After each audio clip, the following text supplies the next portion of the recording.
everyone to the Poly Inclusion Live. I'm Miso. With me is Mark. Yay, I have coronavirus. So, Elena unfortunately could not join us today, so it's just the two of us. About a couple months ago, early 2020, late 2019, I approached a couple of you guys asking what topics you wanted us to cover more, what things you wanted us to talk and discuss about. So we're finally getting around to tackling that list because I finally made it all into one spreadsheet.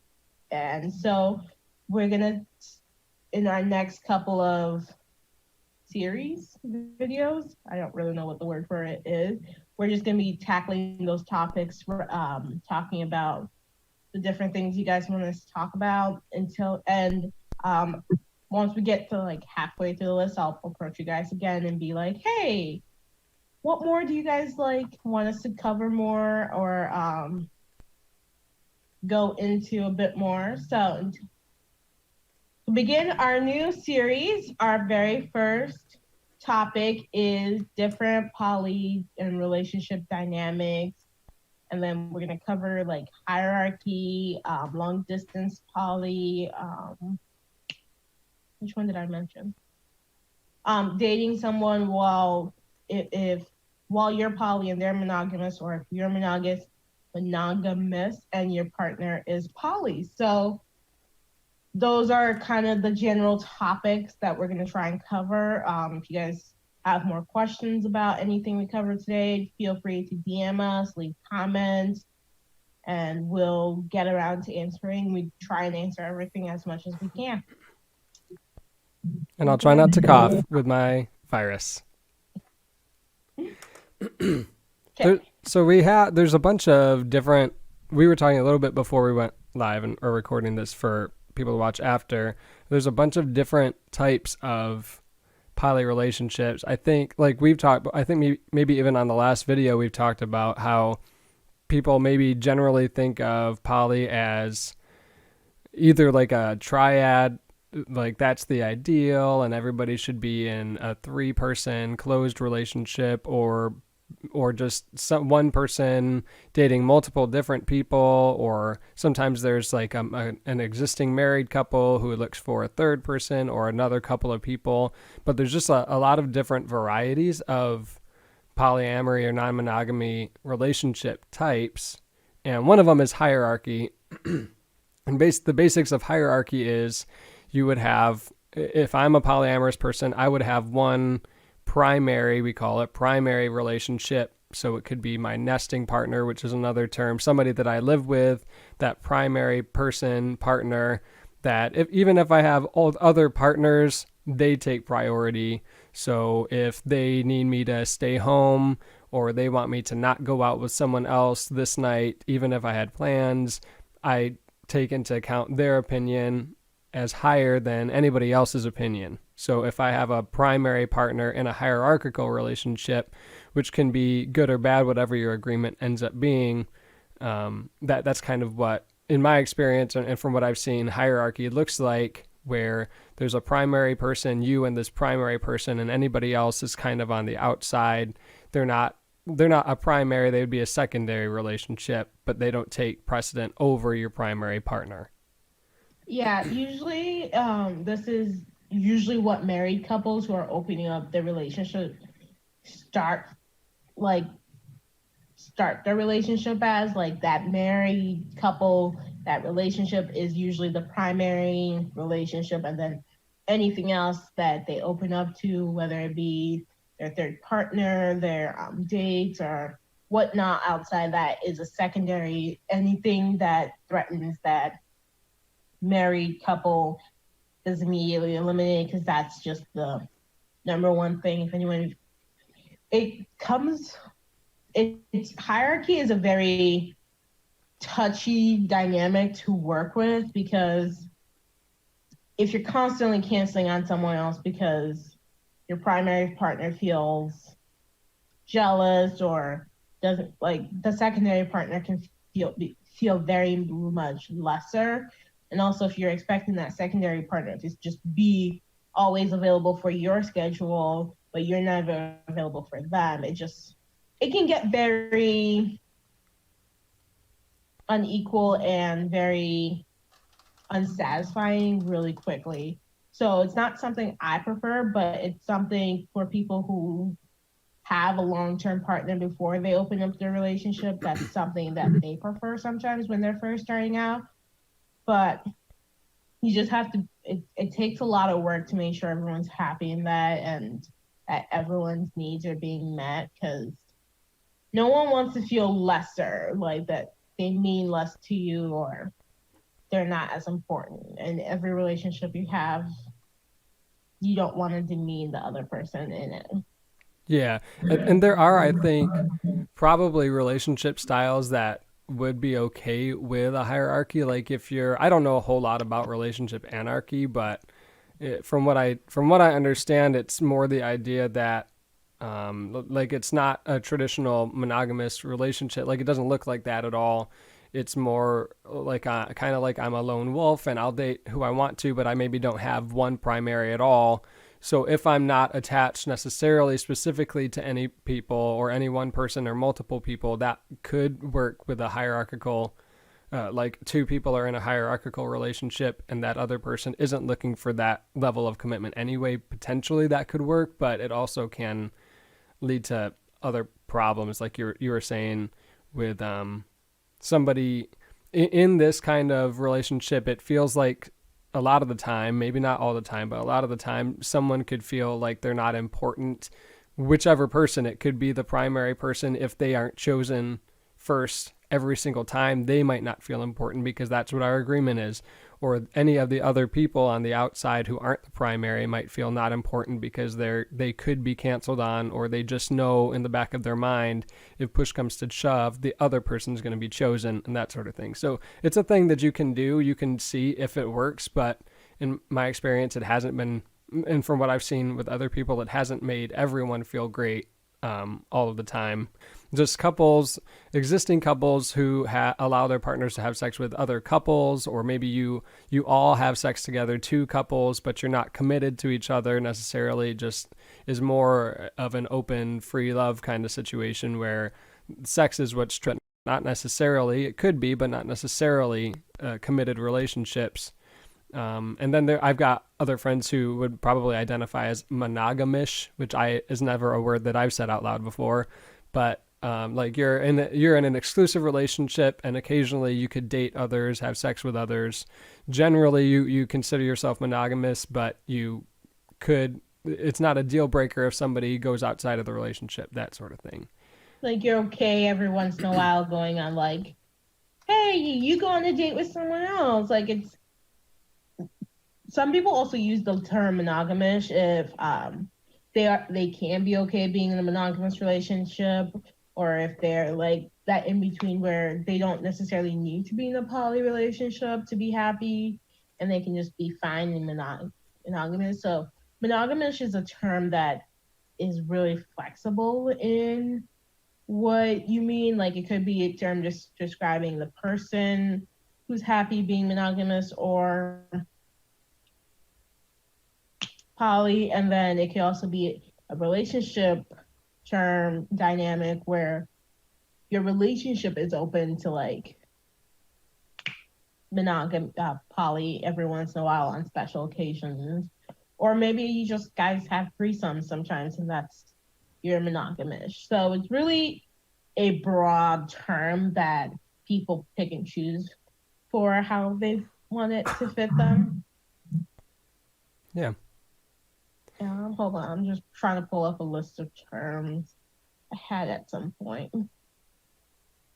Yeah, and there's with non-monogamy and polyamory, you've seen I think Elena posted a graphic before, like she did drawings of the different kinds, and there's different variations of, like, there could be what's considered a V, which is just like the letter V. There's one person who's in a relationship with two separate people. Those people are not in a relationship with each other. They're just in a relationship with that one common person. There'd be like a triad or a quad where everyone's in a relationship together. And there's other different variations of that. Like A is in a relationship with B, B is in a relationship with C, C is in a relationship with D, but everyone's not in the relationship together. It can be confusing, and what people don't tell you when you become polyamorous or non-monogamous is a lot of the time you'll spend scheduling and figuring out who's with who and making sure everybody has enough time with each other, if that's part of your agreement. Depending on what your, another phrase, another word is polycule, depending on what your polycule looks like, depending on what your relationship group looks like, some of your time will be spent scheduling. You become really good at Google schedules and all the different planning apps out there. You pick like you get a favorite. Like you're like, this is my favorite scheduling app. And people are like, why do you have a? It's like, I need to keep 5 different people's schedules straight and like schedule things and make sure. Like I need so yes, I have a favorite. Right, not right now, but like I there have been times where I'm like, I have a favorite scheduling app. Don't ask. I always just use Google Calendar because lots of people are familiar with it. Yeah, Google Calendar is one, or my God, I can't remember her name right now. I had one that I really liked because everyone could go in there and put their own, and you could color code and arrange things. It was really nice. Yeah. Gotta remember it again, just for future references. For sure. Another relationship dynamic that is a fluid chain where it's like person A and person B are in a relationship, and then person B and C, and then C is in a relationship with D. So it's like a Z almost formation of who's dating what, and then that could change at any point because like that's your polycule. Like gender identities, gender fluids, and sexual identities are really fluid. So you never know who's attracted to what, and like if things cross over or so. That's just a chain that's always moving sometimes. Yeah, that's the one thing I think we talked last time even on the other video that we did, but that's one of the things about non-monogamy or polyamory, that things are, as opposed to monogamy where like this is my person and this will always be, or 50% of the time we'll get divorced or whatever, but this is generally supposed to be my one person and this is what we do from now on. With polyamory, there's a lot more that can be in flux if you want it to be or if it feels like it should be. It's not, some people feel like and can treat others like they're disposable in that way, but that's not how I've seen when it's done well. People are communicating and saying this doesn't work for me, and if it doesn't work in non-monogamy, we can end things well, or we can separate, go different ways, as opposed to in monogamy we're going to either just make it work or it could explode in a big way and then I've got to find another monogamy. So that's one of the dynamics, I guess, that's different between monogamy and polyamory.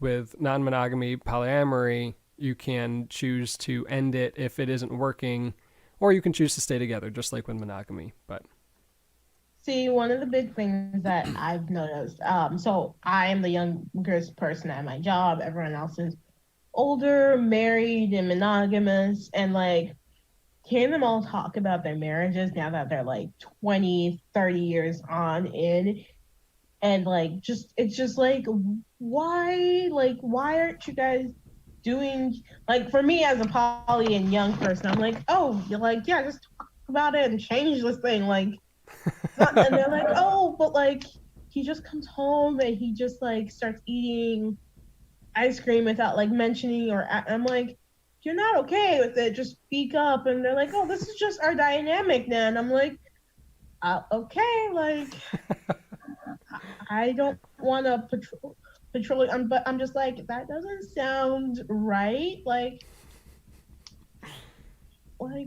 they're like, and then they're like, oh, it's just too much work to change now that we've like, it's been 20 years, we just settled into this thing. And I'm like, okay. That's like, what the rest of your life will be, I guess.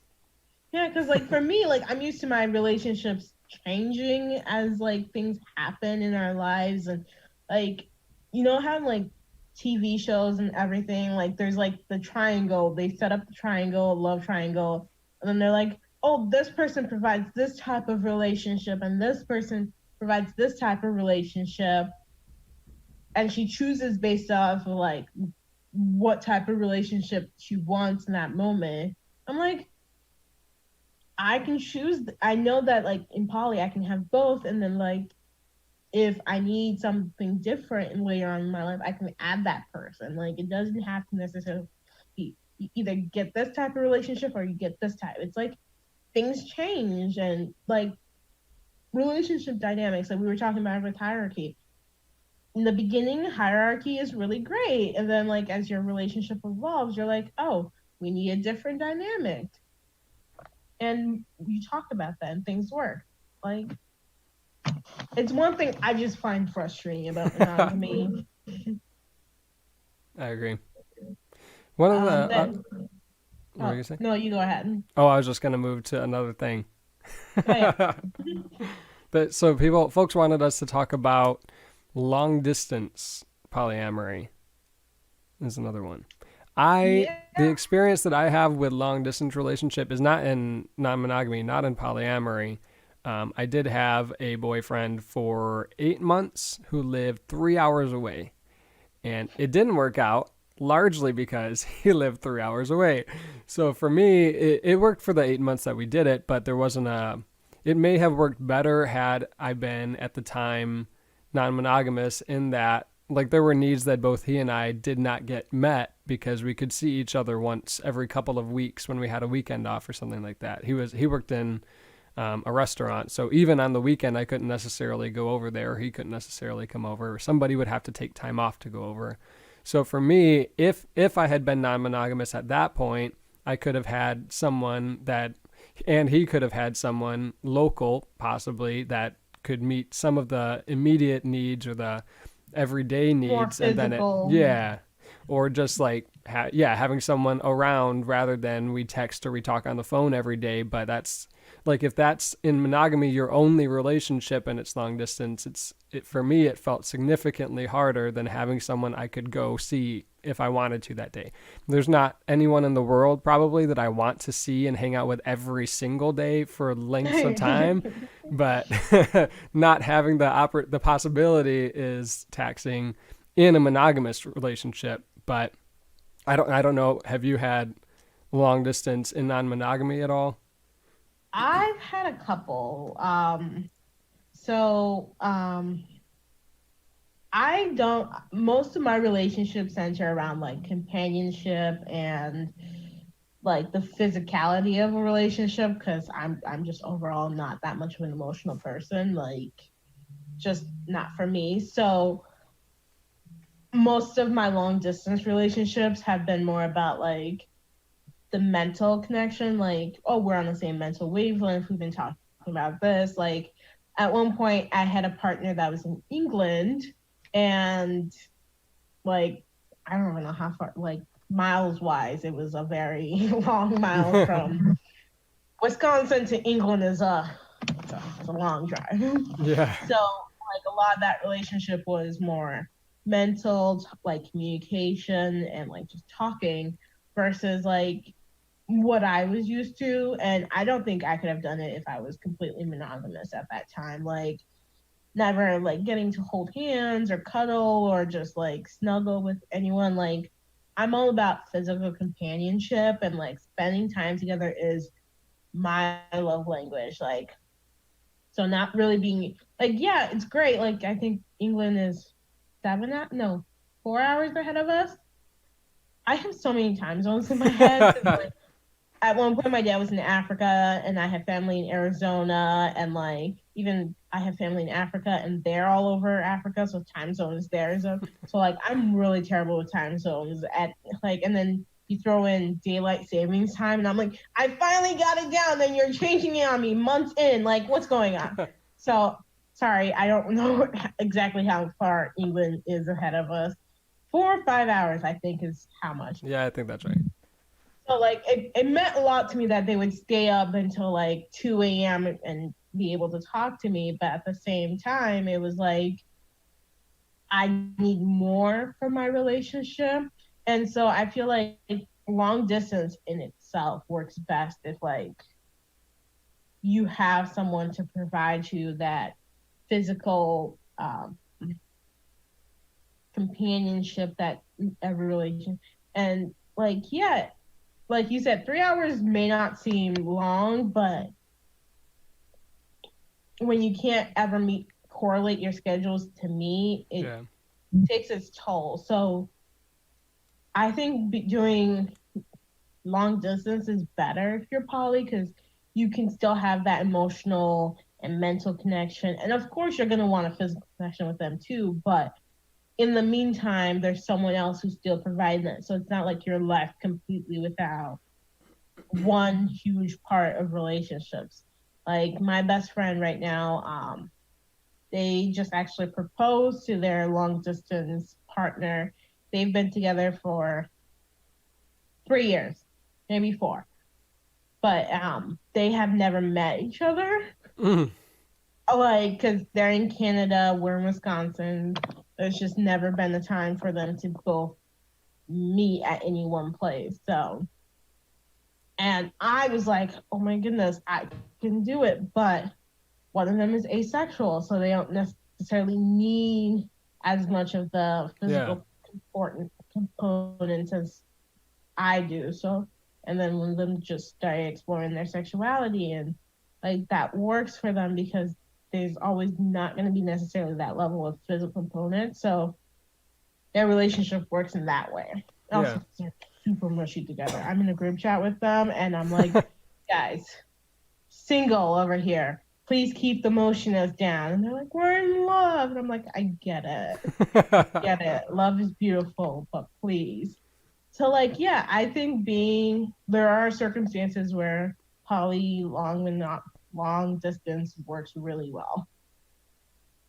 Yeah, and that segues pretty nicely into the one of the other ones that folks wanted us to talk about, which is dating or being in relationships when one person is not non-monogamous, one person is monogamous, and the other person is not. The other one's poly and one's monogamous. And how does that work? Can that work? And I think the answer to can that work is sure if it works, but it doesn't have to. And that's one of the hardest things. I think when I posted something on our Instagram that said sometimes one of the most loving things that you can do, even if you love someone, you might have to end the relationship because it may not be good for them. They may not want it. It may not work for either of you. And continuing I to go think with it will hurt you both.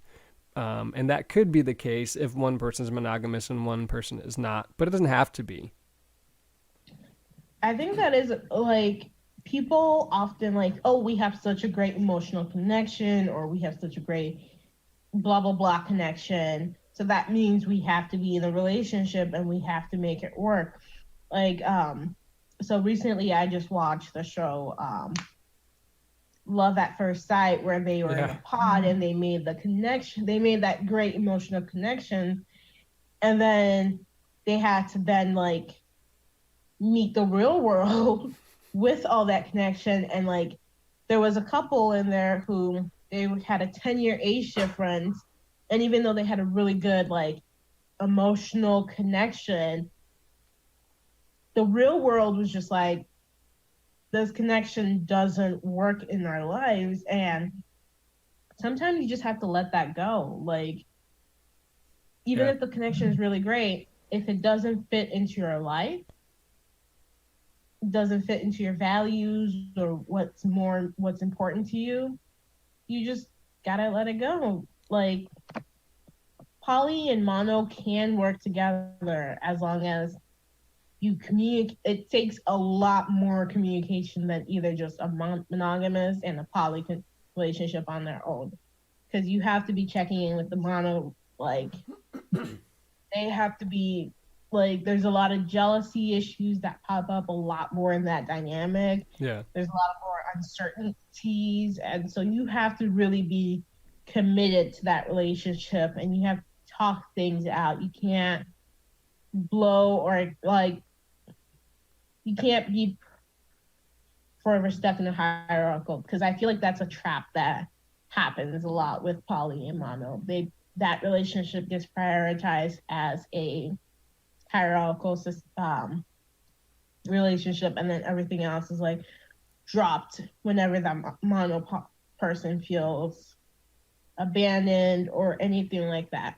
I'm not saying this is what happens in every relationship, but from most of what I've seen, that's what happens. Yeah.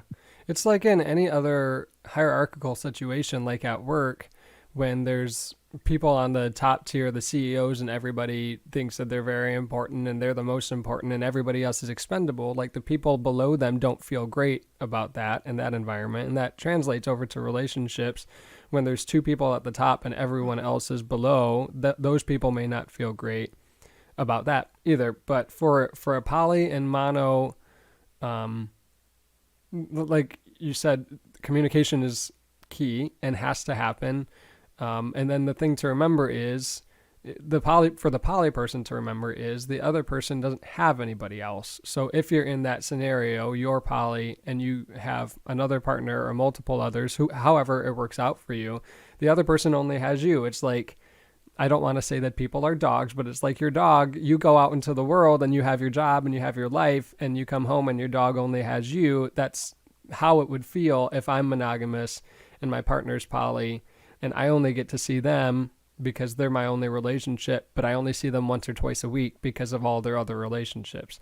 It could work if that person only needs that level of relationship in their monogamous relationship, but it might not. So for See, sorry. no, go I ahead. would say that like with that analogy, like if you build them a family with like that mono person, I would suggest for me personally, I think the best thing is for that mono person to get to know their metamors, like connect with them, like Mm-hmm. become a family, make bonds. Like it doesn't have to be like you made your romantic bond now. Make that friend and so like part of the post I recently sent, like you made that romantic and mono bond now. Make like other like the altruist bond with your metamors. Make bonds with your metamors because I would think for me, knowing that I had connection to my partner still, and that would make me feel a lot better. That might not necessarily work for everyone, but that would be my suggestion because like then like even if I'm not with them, I'm still with someone who has a connection to them. Yeah, and for folks who are maybe new, I don't know, we get a lot of people who are new to the Instagram. So Metamor is my partner's partner. So I'm not in a relationship with them. It's my boyfriend or my girlfriend's their other partner is my Metamor. That's their relationship to me. But that brings up a couple of other pieces related to any non-monogamous relationship, but even especially like a poly and mono combination relationship. There some folks will want to have or you'll explore what works for you. Some folks like to have what they call, based on how the military used to treat the LGBTQ community, don't ask, don't tell, which is you can have your relationships. I just don't want to know about it. I'll know in the back of my mind, but I won't know their names. I won't know who they are. I'll just know that you're out with someone else. Or maybe not even that. And some folks will want to know everything. Tell me everything about your partner. Maybe I don't want to meet them or know them, but I want to know where you're going, what you're doing. Not necessarily in like a nanny state or tell me everything so I can check in on you, but they just are interested and want to know. And some What's people going will, on in your life? yeah, and some people will want to connect with your partner or their metamor and meet them and maybe hang out and be friends or something like that. So there's even within every different variety of dynamic, there's other choices and other options. It's multiple different kinds of whatever can work for you. There's probably a way to make it to try to figure out if that works for you within the different dynamics that even exist, which is fun and interesting to figure all of that out. Definitely.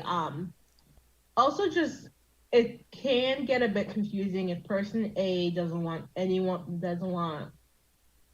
has that don't ask, don't tell, and also don't want you to tell your other memoirs anything about them because then it's like, oh, person B wants to know everything about me and my memoirs and my but person A doesn't want anything at all told, and it can feel kind of like you're hiding person A, but you're respecting person A's wishes, and that can be a bit hard for person B to understand. So it's a very much like juggling act of what everyone wants and keeping feelings. I personally like for my memoirs and my partners to get along. Like, I'm all for one big giant circle of everyone gets to know each other and we're all cool. But I know that that's not, like, I can't control people's feelings. Yeah. So Yeah. That all of that can lead into other conversations that we'll get to that is on the list, things like sexual health and other things like that. When you have a yes, don't ask, don't tell, there's other things that have to be told if they come up, but we'll talk about those in fluid separate. bonding and Yeah. who you do that with and Yeah. how that fits into your dynamics. Mhm. I think part of like what we should touch on is like how friends with benefits and fuck buddies and things like that versus relationships, how to balance that. Mhm. Because some people just want to, that's their, that's how their relationship works. Like, that's all that they allow. They don't necessarily allow different relationships. Like, oh, you can have a sexual relationship but don't have a romantic relationship with other people besides me. Those are all different dynamics that also work for people. Mhm. We forgot to mention polyfidelity. That's Mhm. a big dynamic that some people, they're, that's usually when the polycule or whatever other is closed, that like you can't add more people in without every member having a say. You are in essence married to that polycule the way it is once you guys decide to close it. This is usually seen in closed triads, but you can have closed quads and all kinds of squares and fun shapes that are closed, and you're just dating these people, and that's your polycule. Yeah. One of the things that I liked, I'll try to find who I saw it from and give them credit when I posted on Instagram. We might have already posted something like it before, but the phrase that I like is that with non-monogamy or with polyamory, we have unlimited love, but there's not unlimited time.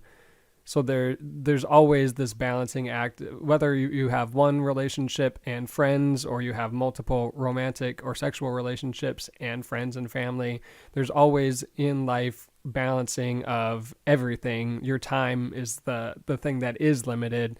Your love is unlimited, but your time is limited, and you've got to choose who gets it and at what level. And especially in a poly with not with monogamous relationship, that can get real difficult to navigate. But again, all of these are Especially if you're possible. not nesting with a specific partner. Yeah. Because, like, if you're nesting with someone, you're almost going to see them at least once a day. Yeah. But if you're not, or like if there's some element of long distance, then you don't see them that often. So it gets a little harder when you throw that in there. But it can be very rewarding at the end of the day because there's so much love being given and taken, and just you have a bigger support network, in my opinion, than necessarily monogamy. You face more challenges, but there's also more support and love.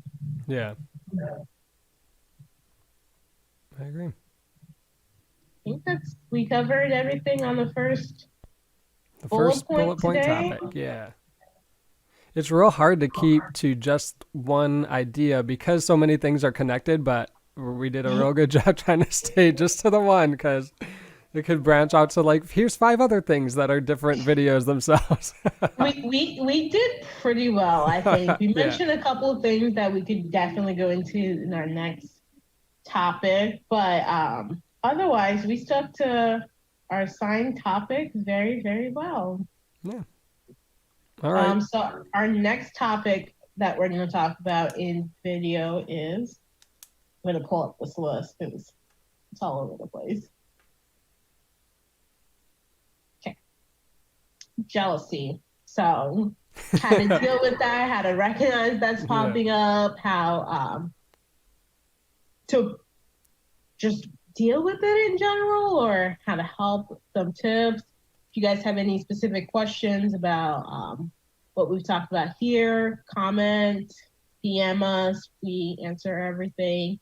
And then if you have questions about specific things about jealousy you want us to talk about in our next episode, again, comment, DM, or you can do a group via the poly inclusion app page, or you can DM individual admins. Will write them down and answer them. We are trying to get more organized about this whole thing. Yeah. People, anytime we post something about jealousy, people will comment on that post. So that's a fun one to post. Anything about it. I did something recently and it got some of the things that people just click like and they never comment anything. But anytime I post anything about jealousy, there's always some kind of comment. So if you've got stuff to ask, or if you have comments or questions, definitely send them our way.